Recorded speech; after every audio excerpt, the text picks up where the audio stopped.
What's up, guys? We're back. We got a little bit of a different video today. We have over 2,000 horsepower sitting here in this parking lot, and I'm with my buddy Kyle O'Connor. That's his 06?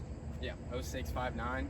Same thing as my truck. Pretty much the same builds, both really cool trucks. We're gonna get set up here and we're gonna go through these trucks and show you everything that's done to his, show you everything that's done to mine, and we'll go through the differences. Just basically show them off. So we'll be back in a second. So basically I have a stock bottom end 0659 truck. It's got 200% S&S's. It's got a forced inductions 76 8790 Charger. It's got PPE dual stock pumps. It's got a fast 165 with a sump. It's got a DPC quad disc with a 2400 stall converter. All billet shafts. Basically, it's all color match. Got 20x12 forces with proxies on it. Got cow tracks as well.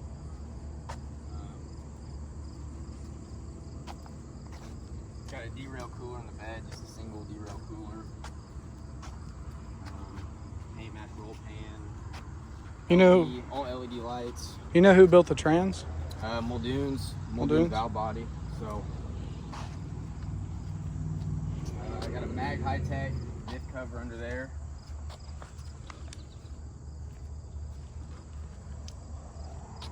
That's basically it. It's pretty simple. I've never put it on a dyno, so I'd like to do that soon. Do you know whose tuning's on the truck? Calibrated Addiction did the tuning on it. Did you say what size injectors? I don't remember. Got 200% S&S's. Yeah. With 6-7 feed tubes on it. I mean, basically it's the simplest build, just like mine. There's not, it's nothing extravagant, but it works. And I mean, that's the simplest way to build one. The main difference is really, we have the same size charger. Mine's a Borg Warner SXE. His is a forced inductions. You said you had an 87.90? Yep. So he's got a little tighter turbine housing on it. About the same. Mine's an 8710. We have the same coolant bypass, same head studs. About the same size injectors. He has 2 stock pumps. I have one 12mm Strucker pump. They're about the exact same setup, just different ways of getting there. No matter how you look at it, they're both 1,000 horsepower capable trucks. So it's pretty cool to see 2 of them in one lot with the same, image in mind, same final goal, and to see them both working and to be able to get together like this and bring something to you guys is pretty cool. We're going to throw in some roller shots of it, some sound clips, and just try to make a nice little video for you guys to see what people actually do with 1,000 horse trucks, because you don't use it as a truck. You ever hauled anything with yours? I've not. Never had anything in the bed of it. So. Yeah, see, they're mall crawlers, but it works. Just like people building a drag car, they don't take them grocery shopping. It's just a hobby, I guess. So I take mine grocery shopping. You take yours grocery shopping? Yeah, I do. It's a grocery Okay, well, I guess some people take their race cars grocery shopping. It's one thing I haven't done. I went through McDonald's. In mine. I've went through White Castle. How many people can take their race car through McDonald's? Man, that White Castle drive-through is freaking tight. I don't know how it fits in there. It is tight. I don't think I'd clear it. It'd be tight. I don't know how you cleared it, to be honest. I cleared this one. All right, we'll get you guys some sound clips, some roller videos, and a montage coming up real quick.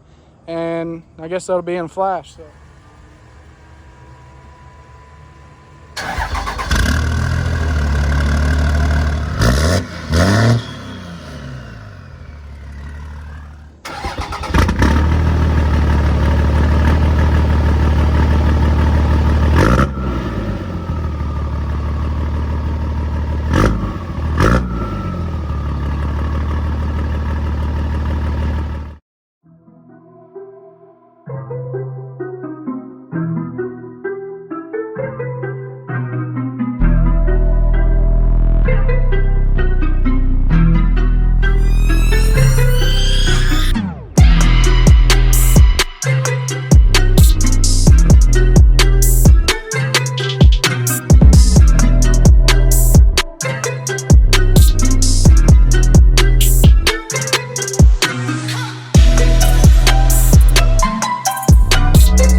sick truck. It's a sick build. I'll link his Instagram up right now. Go give him a follow, check his stuff out. And if you like this kind of content, if you like the burnouts and the pulls and seeing what 1,000 horsepower trucks are about, comment down below, hit that like button. As usual, like, share, subscribe, comment what you want to see next. Have a great day, guys. I appreciate everything you do.